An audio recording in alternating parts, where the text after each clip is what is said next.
जय हिंद साथियों, मैं सुग्रीव प्रजापति आप सभी का स्वागत करता हूं आपका अपना परिवार एडमिशन क्लासेस में। तो आज हम लोग स्टार्ट करने वाले हैं नवोदय विद्यालय 2025 का। जो विद्यार्थी तैयारी कर रहे हैं, आज का सेशन बहुत ही ज़्यादा इम्पोर्टेंट होने वाला है, क्योंकि आज हम लोग जो है चैप्टर नंबर 4 जो कि सोशल साइंस का है, इसको करने वाले हैं, जिसमें हम लोग देखेंगे आदिवासी द्विकु और स्वर्ण युग की परिकल्पना। ये हमारा चैप्टर का नाम है, जो कि आपके एग्जाम के लिए इम्पोर्टेंट है। और आपको पता है कि आपकी डेली क्लास जो है 7 बजे स्टार्ट होती है, तो आप लोग 7 बजे ज्वाइन करके अपनी तैयारी बहुत अच्छे तरीके से कर सकते हैं। बाकी यहाँ पर देखेंगे इस चैप्टर का नहीं, चैप्टर नंबर 4 का पार्ट नंबर 1 स्टार्ट हुआ है। इससे पहले जो है 3 चैप्टर कंप्लीट हो चुके हैं। अगर आप लोगों को नहीं देखें तो आप लोगों को देख लेंगे और हर एक प्रश्न को आप लोग याद करते हुए चलेंगे। बाकी कक्षा 9 वाले विद्यार्थियों के लिए सोशल साइंस होने वाला है। अगर आप लोग जो है पीएमएसएसबी स्कॉलरशिप की तैयारी कर रहे हैं और एनडब्ल्यूएम की तैयारी कर रहे हैं, तो उनके लिए भी इंपॉर्टेंट होने वाला है। तो आप लोग जल्दी से सही कर देंगे।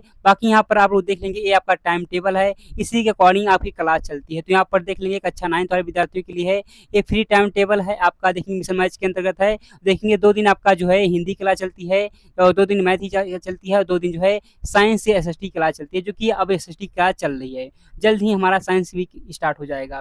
बाकी यहाँ पर आप लोग देख लेंगे, इसका स्क्रीनशॉट ले लेंगे, क्योंकि इसी के अकॉर्डिंग आपकी क्लास चलेगी। तो आपको पता होना चाहिए ना टाइम टेबल, तो इसी के अकॉर्डिंग आपकी क्लास चलती है। डेली क्लास आपकी जो है 7 बजे होती है, 7 बजे होती है। आप लोग 7 बजे ज्वाइन करके अपनी तैयारी अच्छे तरीके से कर सकते हैं। बाकी अब आप बताएंगे क्वेश्चन के लिए रेडी हैं। अगर आप लोग क्वेश्चन के रेडी हैं तो बताएंगे आप लोग। तो देखिए क्वेश्चन नंबर 1 जो है आपके सामने आ चुका है, और अगर आपको पता है तो बताएंगे क्या हो जाएगा। हम लोग क्वेश्चन के माध्यम से पूरा चैप्टर का ओवरऑल व्यू प्राप्त कर सकते हैं। तो आप लोग जो है चैप्टर वाइज क्वेश्चन देखेंगे, बताएंगे क्या हो जाएगा। तो क्वेश्चन नंबर 1 जो है आपके सामने आ चुका है, बताएंगे इसका जो है कौन सा सही आंसर है। यहाँ पर देखिए क्या कहा गया कि किस वर्ष बिरसा के नाम एक आदमी को झारखंड में छोटा नागपुर के जंगलों में और गांव में घूमता देखा गया। बताएंगे आप लोग कब देखा गया था। कि कहा गया यहाँ पर किस वर्ष बिरसा के नाम के एक आदमी को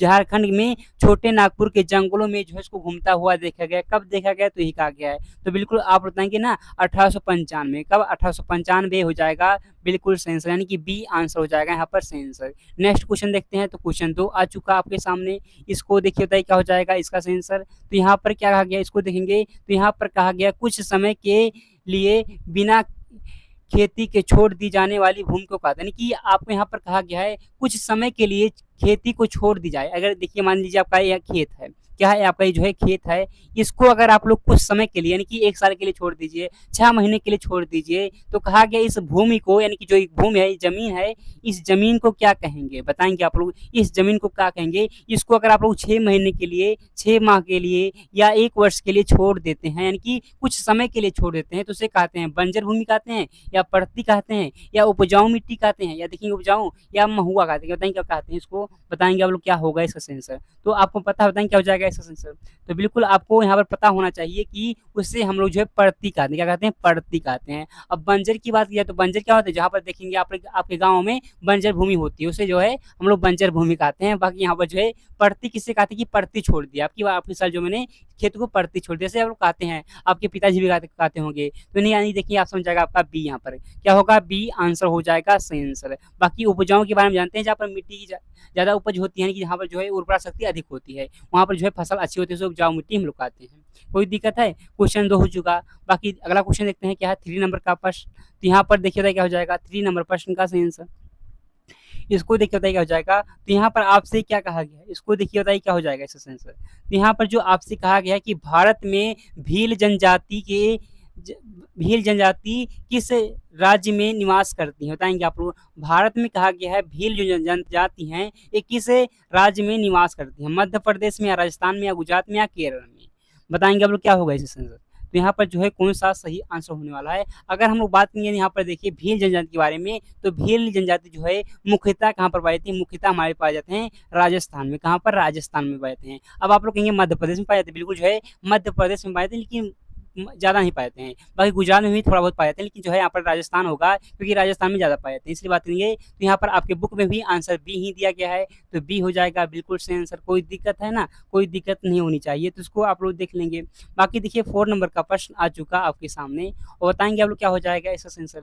यहाँ पर कहा गया है विष्णु की पूजा करने वाले को कहते हैं, यानी कि जो कोई व्यक्ति है विष्णु भगवान की पूजा करता है, उसे क्या कहते हैं बताएँगे आप लोग? उसे जो है क्या कहते हैं, यानी कि विष्णु के उपासक को क्या कहते हैं? देखिए हिंदी में पूछा गया है, हिंदी में आता है किसी के उपासक को क्या कहते हैं? शिव के उपासक, ये होता है शिव के उपासक को क्या कहते हैं? शिव के जो पूजा करता है, उपासक होता है ना, उपासक को क्या कहते हैं? ऐसे प्रश्न आते हैं। तो विष्णु के वैष्णव कहते हैं ना, वैष्णव कहते हैं, और शिव के उपासक को हम लोग जो है शैवे कहते हैं, क्या कहते हैं? शैव कहते हैं। तो इनको भी आप लोग देख लेंगे, कोई दिक्कत नहीं होगा यहाँ पे, यानी कि यहाँ पर जो है वैष्णव हो जाएगा बिल्कुल सही आंसर है, बी हो जाएगा सही आंसर। बी आंसर यहाँ पर जो दिया गया है आपका बिल्कुल सही आंसर हो जाएगा। तो ऐसे प्रश्न को आप लोग देख लेंगे। बाकी अगला प्रश्न देखते हैं क्या है हमारा 5 नंबर का प्रश्न, और बताएंगे आप लोग 5 नंबर प्रश्न का क्या होगा। यहाँ पर कहा गया बिरसा राज का प्रतीक था, यानी कि बिरसा को जो है प्रतीक क्या था, यही कहा गया है। बताएंगे आप लोग, पता है तो बताएंगे कि बिरसा राज का जो है प्रतीक क्या था। अगर हम लोग सिंबल की बात करेंगे किसका, तो बिरसा का, तो हो जाएगा आपका सफेद, क्योंकि जो है सफेद झंडा होता है शांति का प्रतीक होता है ना, सफेद जो होता है शांति रंग का, शांति का प्रतीक होता है, इसलिए जो देखेंगे यहाँ पर सफेद ही झंडा का प्रयोग किया गया था बिरसा के प्रतीक में, यानी कि यहाँ पर Birsa was symbol of rule, यानी कि देखिए हो जाएगा आपका सफेद हो जाएगा, यानी कि व्हाइट फ्लैग हो जाएगा। तो कोई दिक्कत है ना? कोई दिक्कत होगा तो आप लोग बताते रहेंगे। बाकी अगला प्रश्न देखते हैं क्या है। तो अगला प्रश्न आपके सामने आएगा 6 नंबर का प्रश्न है, और बताएंगे आप लोग क्या होगा। तो यहाँ पर जो आपसे कहा गया है देखेंगे साल है, यानी कि देखेंगे इंग्लिश में गलत ट्रांसलेट हो गया है, तो कोई दिक्कत नहीं। बाकी यहाँ पर लिखा गया साल, साल क्या है, यही कहा गया है। तो पेड़ का नाम है या जन समुदाय है या आदिवासी है, या देखेंगे उपयुक्त तो सभी है, तो कौन सा यहाँ पर होगा। तो बात नहीं, साल क्या है, साल जो है पेड़ का नाम है, क्या है, पेड़ का नाम होता है। की बात करेंगे तो यहाँ पर जो आंसर आपका दिया जाएगा ए आंसर होगा बिल्कुल सही आंसर। तो ऐसे प्रश्नों को आप लोग देख लेंगे, क्योंकि ऐसे प्रश्न इंपॉर्टेंट होते हैं। बाकी देखते हैं क्या है अगला प्रश्न। तो अगला प्रश्न आ चुका हमारा 7 नंबर का प्रश्न है, और देखेंगे बताएंगे आप लोग क्या हो जाएगा 7 नंबर प्रश्न का सही आंसर। तो यहाँ पर कहा गया बिरसा मुंडा का जन्म कब हुआ था, बताएंगे आप लोग। बिरसा मुंडा का जो जन्म हुआ था ये कब हुआ था, तो बताएंगे आप लोग 1875 में। कब हुआ था, तो 1875 ईस्वी में हुआ था ना, नवंबर में। कब हुआ था, नवंबर में हुआ था, 1875 में हुआ था। और बात करेंगे इसका प्रतीक क्या था, इसका प्रतीक मैंने अभी बताया कि सफेद झंडा था। क्या था, सफेद जो झंडा था, सफेद फ्लैग था। तो कोई दिक्कत नहीं है, इसको भी देख लेंगे। बाकी अगला प्रश्न देखते हैं क्या है। अगला प्रश्न आ चुका आपके सामने 8 नंबर का प्रश्न। तो देखिए यहाँ पर ऐसे प्रश्न इंपॉर्टेंट होते हैं, क्योंकि अब जो एग्जामिनर हो चुका ना, एग्जाम में जो प्रश्न आते हैं थोड़ा लंबा चौड़ा आते हैं, लेकिन जो बहुत ईजी होते हैं, बहुत ईजी होते हैं, लेकिन लंबा चौड़ा लिखा होता है, जैसे कि यहाँ पर आप लोग देख रहे हैं। तो ऐसे प्रश्न भी आते हैं आपके एग्जाम में जो कि लंबा चौड़ा लिखा होता है। तो इसको आप लोग कैसे करेंगे, बताएंगे आप लोग क्या होगा। तो यहाँ पर कहा गया है ब्रिटिश काल में आदिवासी मुखियाओं तथा उनकी परिस्थिति के संदर्भ में निम्नलिखित में से कौन सा कथन सही है। यानी कि यहाँ पर कहा गया ब्रिटिश काल के समय की बात की गई है, इसमें जो आदिवासी मुखियों के तथा उनकी परिस्थितियों के संदर्भ में कौन सा कथन जो दिया गया है सही है, यही कहा गया है। तो यहाँ पर आप लोग ऑप्शन ए देखेंगे, जिसमें कहा गया है कि आदिवासी, इसको देखेंगे तो कहा गया है कि आदिवासी मुखियाओं को का जमीन जो है पर मालिकाना हक तो बना रहा, लेकिन उनकी शासकीय शक्ति छीन ली गई। बिल्कुल जो है शासकीय शक्ति जो है छीन ली गई थी, यानी कि देखेंगे ऑप्शन आपका ए बिल्कुल सही है। दूसरा भी ऑप्शन देख लेते हैं। तो यहाँ पर कहा क्या गया है, आदिवासी मुखियाओं को अंग्रेजों की प्रतिनिधि के रूप में काम करना पड़ता था तथा उन्हें नजराना देना पड़ता था। बिल्कुल जो है ये भी देना पड़ता था, यानी कि देखेंगे काम भी करना पड़ता था, और जो है नजराना यानी कि देखेंगे उसको टैक्स भी देना पड़ता था। और बात करेंगे आगे, देखेंगे क्या है। तो आगे लिखा गया है कि अंग्रेजों के आने से पहले कई जगहों पर आदिवासी मुखियाओं के अपनी पुलिस होती थी, और जमीन एवं प्रबंधन की स्थानीय नियम खुद बनाते थे। बिल्कुल जो है भी खुद बनाते थे, इनकी जो है अंग्रेज नहीं आए थे उससे पहले। तो यहाँ पर देखेंगे तो तीनों ऑप्शन सही दिए गए, कि देखेंगे ऑप्शन यहाँ पर डी हो जाएगा बिल्कुल सही आंसर। तो डी आंसर जो दिया गया है ब्रिटिश काल के समय में आदिवासी मुखियाओं की परिस्थिति के बारे में, तो यहाँ पर जो है डी ऑप्शन दिया गया है बिल्कुल सही है, तीनों जो है सही है। तो कोई दिक्कत नहीं है ना। तो आगे बढ़ते हैं, देखते हैं आगे क्या है। तो आगे आपका आएगा 9 नंबर का प्रश्न, और बताएंगे क्या हो जाएगा 9 नंबर प्रश्न का सही आंसर। इसको देख करके आप बताएंगे इसका जो है कौन सा सही आंसर है। तो यहाँ पर कहा गया भारत में भोटिया जनजाति किस राज्य से संबंधित, यानी कि जो भोटिया जनजाति है ये किस राज्य से संबंधित है, यही कहा गया। तो कहाँ से बताएंगे आप लोग? उत्तराखंड से। क्या उत्तराखंड से ना? बिल्कुल जो है उत्तराखंड से ही है, यानी कि देखेंगे तो ऑप्शन दिया गया है आपका ए आंसर है, जो कि बिल्कुल बिल्कुल सही आंसर है। बाकी थोड़ा-सा और आगे देखते हैं क्या 10 नंबर का प्रश्न आ चुका। तो ऐसे प्रश्न मैं कहता हूँ ना कि ऐसे प्रश्न इम्पोर्टेंट होते हैं, तो बिल्कुल इम्पोर्टेंट ही होते हैं, क्योंकि ऐसे प्रश्न ही आते हैं। अब यहाँ पर कहा गया है ब्रिटिश काल, यानी कि ब्रिटिश पीरियड में झूम खेती के संदर्भ में निम्नलिखित में से कथनों पर विचार किया, यानी कि यहाँ पर भी ब्रिटिश काल के संदर्भ में जो है झूम खेती पर, किस पर? झूम खेती पर आपको विचार करना है। बताएंगे क्या हो जाएगा? झूम खेती के बारे में आप लोग पता होगा ना, झूम खेती से हम लोग घुमंतु खेती भी कहते हैं। तो यहाँ पर कहा गया है इनमें लोग जंगलों में छोटे भूखंडों के पेड़ों के ऊपरी हिस्सों को काट कर तथा वहां पर घास के झाड़ियों को जलाकर साफ करके खेती करना, बिल्कुल जो है यही होता था कि जंगलों को जो है भूखंड को थोड़ा सा वहां पर साफ करके और जो झाड़ियां होती उसको जला करके वहां पर खेती की जाती थी, उसे हम लोग जो है क्या कहते हैं? झूम खेती कहते हैं। और आगे देखिए क्या लिखा गया ऑप्शन बी में, ऐसी खेती करने पर किसान पूर्वोत्तर और मध्य भारत में पर्वतीय व जंगली पट्टियों में रहते थे, बिल्कुल जो है यहाँ पर भी रहते थे, जंगली में रहते थे, कोई दिक्कत नहीं है। ये देखेंगे ऑप्शन आपका हो जाएगा सी से, क्या हो जाएगा? ऑप्शन जो दिया गया है सी हो जाएगा, बिल्कुल सही answer. Both A and B बिल्कुल सही आंसर है। और आगे देखते हैं अगला प्रश्न क्या है। तो अगला प्रश्न आ गया 11 नंबर का प्रश्न।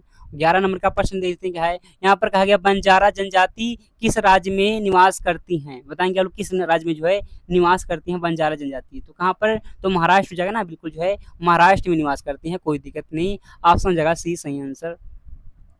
बाकी आगे देखते हैं क्या अगला प्रश्न। तो अगला प्रश्न आ गया 12 नंबर का प्रश्न। 12 नंबर का प्रश्न है, इसमें कहा गया खेती झूम खेती को अन्य किस नाम से जाना जाता था? बताएंगे आप लोग झूम खेती को और किस नाम से जानते हैं? तो घुमंतु खेती। क्या कहते हैं? घुमंतु खेती कहते हैं, क्योंकि इसमें क्या होता था, इसमें जैसे कि कोई जंगल है, कोई यहाँ पर जंगल है ना, इस जंगल में से छोटा सा भाग भूखंड जो है क्या करते हैं, इसको साफ करके जो है यहाँ पर जो है झाड़ियाँ होती हैं, जो खरखुद्र होते हैं, उसको जला करके यहाँ पर खेती की जाती थी। तो ये होता है हमारी झूम खेती होता है। झूम खेती यानी कि घुमंतु खेती हो जाए, कोई दिक्कत नहीं, क्योंकि जब यहाँ पर जो है उपजाऊ मिट्टी खत्म हो जाएगी तो यहाँ पर दूसरी जगह पर से करेंगे, यानी कि ऐसे तीसरी जगह पर करेंगे, ऐसे यहाँ पर करेंगे, यानी कि होता है जो घुमंतु खेती होता है, कोई दिक्कत है? बताएंगे आप लोग। बाकी अगला प्रश्न है 13 नंबर का प्रश्न, बताएं क्या हो जाएगा। और ये हमारा लास्ट प्रश्न है, क्योंकि यहाँ पर देखेंगे बताएं क्या हो जाएगा। तो यहाँ पर आ गया बिरसा मुंडा के आंदोलन के संदर्भ में निम्नलिखित कथनों पर आसक्ति को विचार कीजिए, यानी कि कौन सा आसक्ति है, यही कहा गया है। बताएंगे कौन सा यहाँ पर जो दिया गया है आसक्ति है, यही कहा गया है। बताएंगे आप लोग क्या हो जाएगा, यानी कि यहाँ पर जो है आसक्ति पर विचार करना है आपको। तो बताएंगे आप लोग क्या हो जाएगा। बिरसा मुंडा के आंदोलन के संदर्भ में निम्नलिखित कथनों में असत्य पर विचार कीजिए, कौन सा असत्य है, यही कहा गया है। तो यहाँ पर अगर आप लोग देखेंगे तो यहाँ पर हमारा सत्य होना चाहिए था ना, यहाँ पर अगर सत्य होता तो बिल्कुल सही होता। क्या होता है, यहाँ पर आपको सत्य लिखना कर लेंगे ना, सत्य लिखेंगे तो अभी होगा आपका सही आंसर। बाकी यहाँ पर देखिए तो गलत हो जाएगा, ये गलत है, ये भी गलत दिया गया है। और आगे देखते हैं तो क्या है, अगला भी यहाँ पर गलत दिया गया है। यहाँ पर जो दिखा गया ना सफेद झंडा बिरसा राज का पड़ता, देखा मैंने अभी कराया है, यानी कि सत्य हो जाएगा, यही सत्य है, बाकी सभी असत्य हैं। तो असत्य कहा गया था ना, यानी यहाँ पर जो है आप सत्य कर लेंगे तभी सही क्वेश्चन माना जाएगा, क्वेश्चन जो है गलत हो जाएगा। तो कोई दिक्कत नहीं, यानी कि देखेंगे तो यहाँ पर जो आंसर दिया गया है आपका डी हो जाएगा सही आंसर है। यहाँ पर आप लोग थोड़ा सा कनेक्शन कर लेंगे, यहाँ पर ट्रू लिखा गया ना, यहाँ पर फॉल्स लिखा गया, यहाँ पर आप लोग ट्रू कर लेंगे तो कोई दिक्कत नहीं होगा। ऐसे प्रश्नों को आप लोग याद रखेंगे, कोई दिक्कत नहीं है। बाकी यहाँ पर आप लोग देख लेंगे आपका टाइम टेबल है, इसी के अकॉर्डिंग आपकी क्लास चलती है। तो यहाँ पर आप लोग देखेंगे आपका टाइम टेबल यही दिया गया है, इसी के अकॉर्डिंग आप लोग ज्वाइन करके अपनी तैयारी अच्छे तरीके से करते रहेंगे। बाकी हम लोग मिलते हैं अगले क्लास में, तब तक के लिए जय हिंद जय भारत।